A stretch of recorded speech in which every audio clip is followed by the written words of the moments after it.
Welcome to week 3 in the series In the Waiting Room.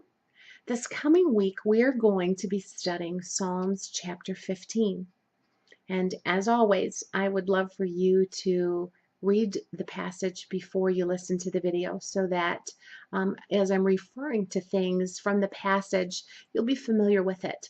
So go ahead and make sure to read that chapter before listening to this.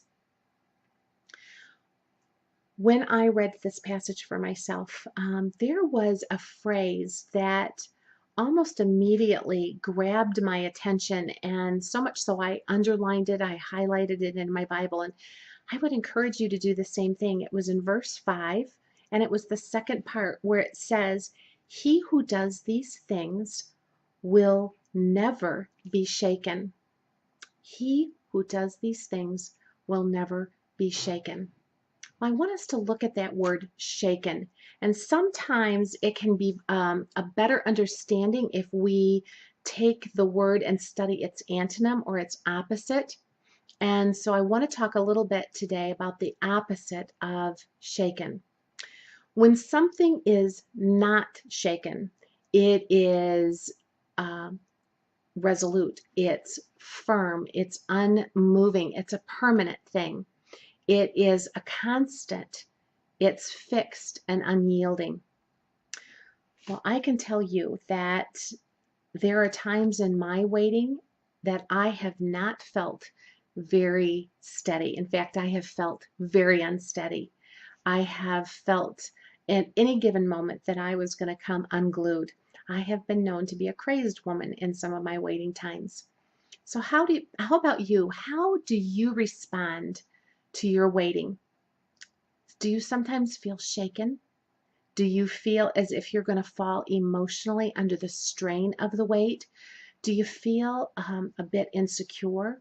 Do you feel like you're coming unglued? When I looked at this passage and saw that phrase, "you will never be shaken," I wanted to look quickly back at the things then. If I do these things, what is it, if I do, that I will not be shaken? And so I began to write some notes that I want to share with you this week.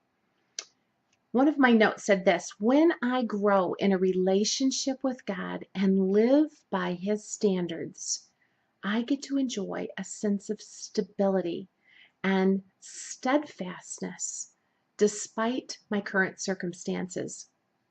And when my focus becomes deepening my relationship with the Lord, living to honor and glorify Him, I don't wonder if He cares for me. I don't wonder if He is distant from me or has forgot about my situation.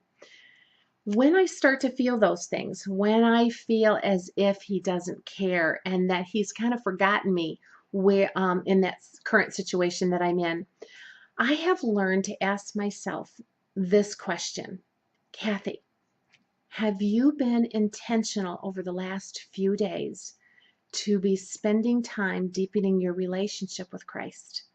Are you reading the Word? Are you praying? Are you talking to Him? Are you spending time worshiping Him? And are you listening to Him for the things that He wants to teach your heart? And I can always tell you that that answer is no. When I begin to feel those things, when I begin to feel easily shaken, when I begin to feel the burden of the weight bearing down on me and overwhelming me.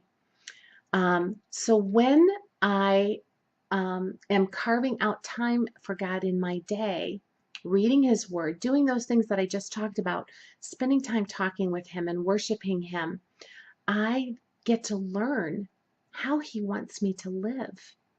And as we see in these passages, one of the things that He wants to teach us on how to live is to be women that walk in a life of integrity. And as I apply these principles in my day-to-day life, I receive something very valuable as a gift from God, a promise that no matter what I face, I will not be shaken. So in the midst of our waiting, let's remember there's something really important for us to be doing. We need to be reading His Word, deepening our relationship with Him through obeying what He tells us to do and allowing Him to show us areas of our life where we're not honoring Him. Confess those things to Him. He's such a forgiving God. And when we do that, He begins to take His Word that's alive and so active and begins to transform us. As we wait, let's be women that walk with integrity and watch the beautiful promised gift live itself out in our lives. The ability to stand secure, to stand through our hard wait and not be shaken.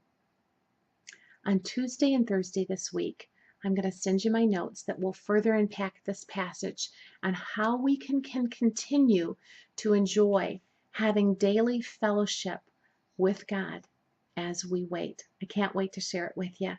Have a great week.